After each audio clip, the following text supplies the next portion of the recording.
Hola, muy buenas tardes. Mi nombre es Michael Steven Pino Suárez, mi compañero Brian Berrío. El día de hoy vamos a presentar el video aula del primer corte. En este caso explicaremos rectificadores de onda completa con tap central, rectificador trifásico, la disminución de rizado de corriente por inductor, rectificador monofásico con puente de tiristores, es decir, en este caso rectificador controlado, la sección 1.7 y sección 1.9 del libro de Rashid.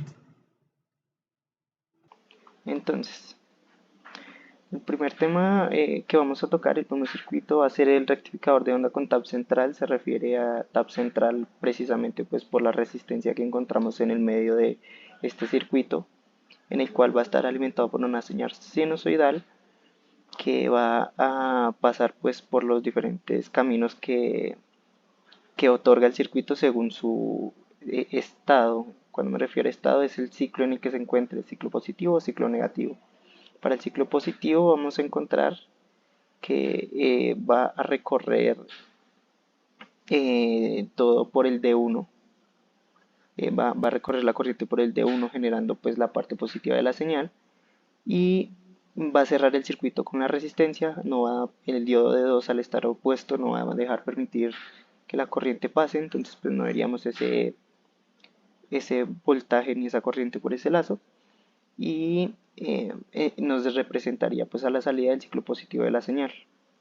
Cuando ya pasamos al ciclo negativo de pi a 2pi, pues vamos a encontrar que va a ser la inversa, ¿no? En este caso, entonces ahora va a irse por el diodo de 2, el camino de la corriente va a cerrar con la resistencia y el diodo de 1 va a estar opuesto y contrario, impidiendo el paso de corriente.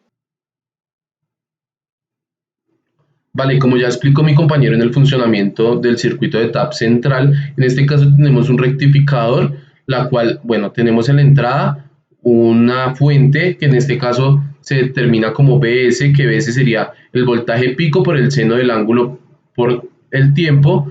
En este caso podemos evidenciar, esta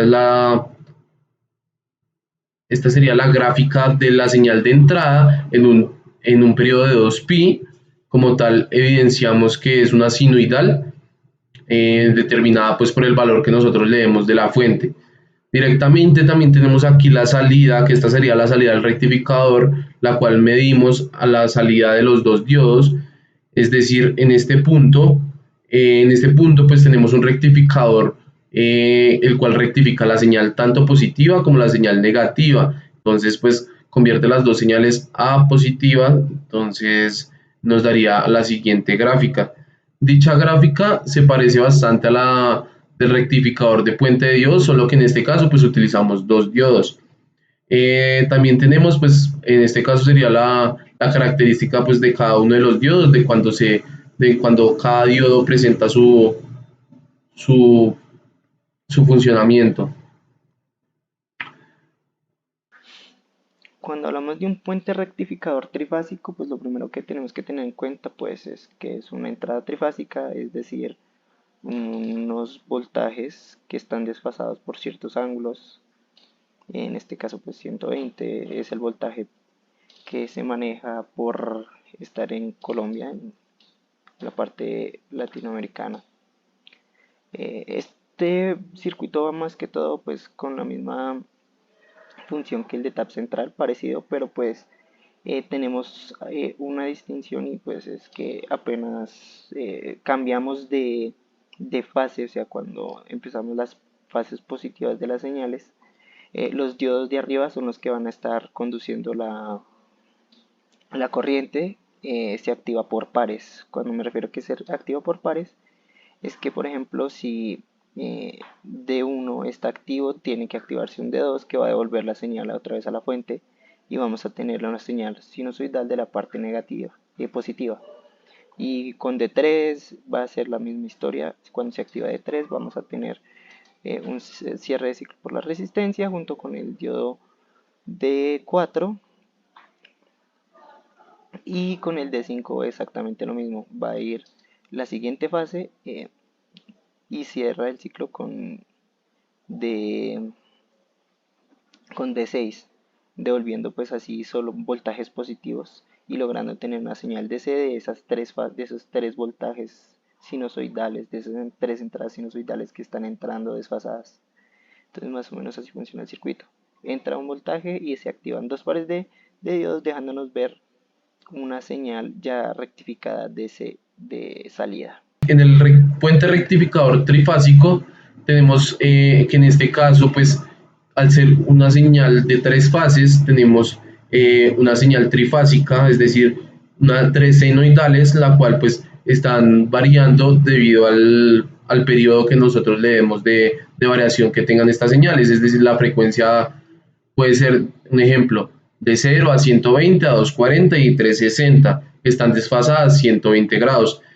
En este caso, pues como ya les mencionó mi compañero, se enciendan diodo por diodo, una secuencia de diodos, y es decir, que a la hora de tomar la secuencia rectificada, por cada una de los bitercios del, de del periodo de los dos pi, esta señal nos va a mostrar la siguiente salida, que sería pues una señal rectificada en cada una de las fases. También tenemos la línea de corriente. Esta sería la línea de voltaje y dicha sería la línea de corriente. En este caso, pues la línea de corriente va a ser cero en ciertos puntos y cada ciertos dos periodos va a tomar un valor que sería, en el caso para el voltaje sería la raíz de 3 por el valor pico, raíz de 3 pues porque es un valor, un trifásico, y en este caso pues sería sobre R, ley de Ohm.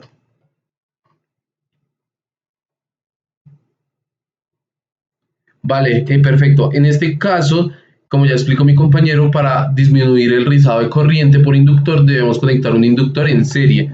Dicho esto, esta sería la señal que nosotros tenemos para la fuente. Entonces, esta sería la línea de corriente que nos estaría generando, sería la gráfica que tomaríamos en el osciloscopio o en la simulación al poner un inductor de cierto valor en el circuito. Dicho esto, nos sirve como para mantener el nivel de corriente al nivel que nosotros deseemos. En este caso, el rectificador monofásico con puente de tiristores tiene la función de que cada cierto tiempo se controle la señal, todo esto dependiendo del tiristor que se active. El tiristor normalmente se activa con una corriente, los tiristores comerciales se activan con corrientes de aproximadamente 0.06 amperios, es decir, 6 microamperios, y todo esto se debe, pues, para hacerlo de una manera automática, se debe controlar por medio de un micro. Entonces, en este caso, pues tenemos la señal de entrada, esta sería la señal sinoidal normal, esta sería la señal controlada. Entonces, en este caso tenemos una señal que se controla debido a un alfa, que el alfa sería el valor en el cual nosotros estamos tomando el valor que nosotros le estemos enviando al micro. Dicho esto, esto se debe hacer con un cruce por cero para identificar en el momento en el que la onda pasa por cero. Esta sería la señal que nosotros vamos a rectificar. Dependiendo de si el ángulo aumenta o disminuye, también va a aumentar o disminuir el voltaje. En este caso, entre menos sea el ángulo, menos voltaje va a haber, debido a que va a ir cortando mucho más la señal. En la sección 1.7 encontraremos switcheo, la parte ideal de estos semiconductores. Pues lo ideal de un semiconductor es que cuando empiece a conducir, se conduzca hasta infinito, si es en dado caso, o sea, verlos como un switch es que tenga un voltaje muy grande cuando empieza a conducir, que la corriente sea muy infinita, una resistencia cero, para que no hayan pérdidas de potencia. Son algunos de los detalles más relevantes de la sección 1.7, en donde nos describen eh, cómo funciona, cómo funcionan cada uno de estos semiconductores y cómo sería idealmente, que pues obviamente no va a ser siempre, pero pues lo ideal es que apenas sienta y rompan sus barreras de contención en conducción o desconexión, se generen resistencias muy grandes para la desconexión, resistencias muy grandes para la conexión, unos para así impedir pérdidas de potencia. Listo. En este caso, los dispositivos de conmutación de semiconductores de potencia se pueden clasificar sobre la base de diferentes características. Una de ellas podría ser el encendido y apagado no controlado, que en este caso sería un diodo, el encendido controlado y apagado no controlado, que en este caso sería un tiristor, un CRC. También las características de encendido y apagado controlado, en este caso se utilizan transistores BJT, MOSFET, IGBT, MCT, entre otros.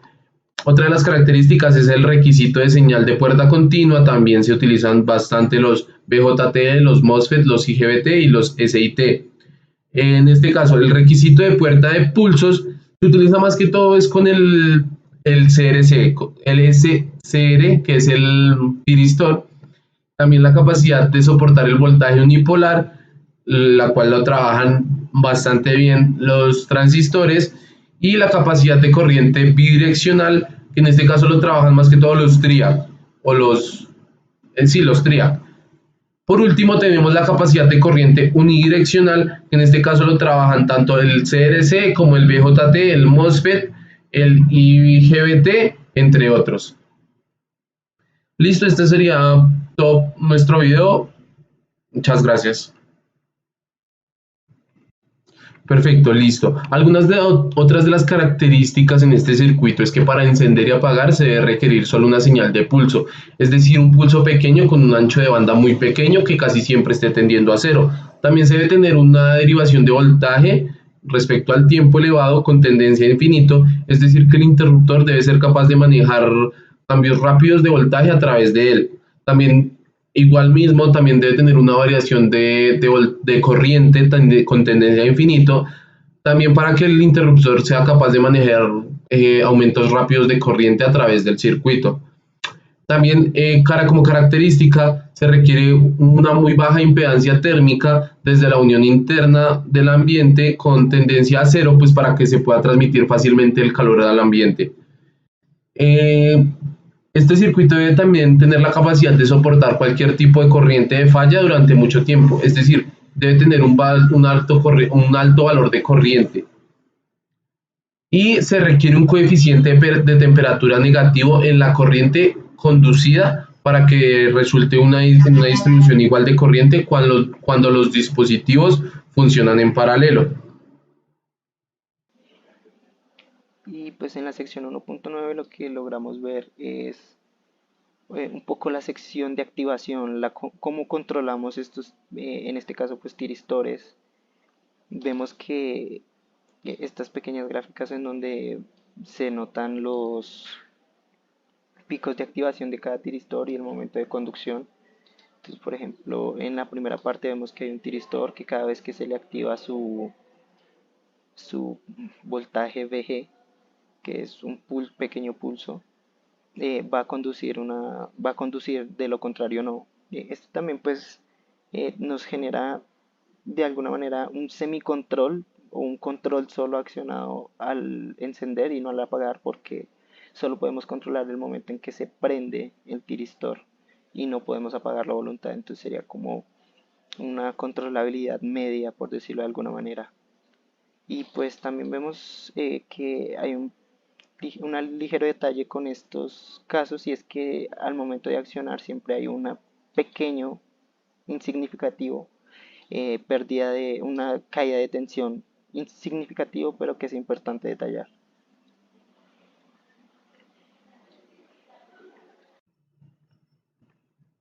Listo, en este caso, los dispositivos de conmutación de semiconductores de potencia se pueden clasificar sobre la base de diferentes características. Una de ellas podría ser el encendido y apagado no controlado, que en este caso sería un diodo, el encendido controlado y apagado no controlado, en este caso sería un tiristor, un CRC.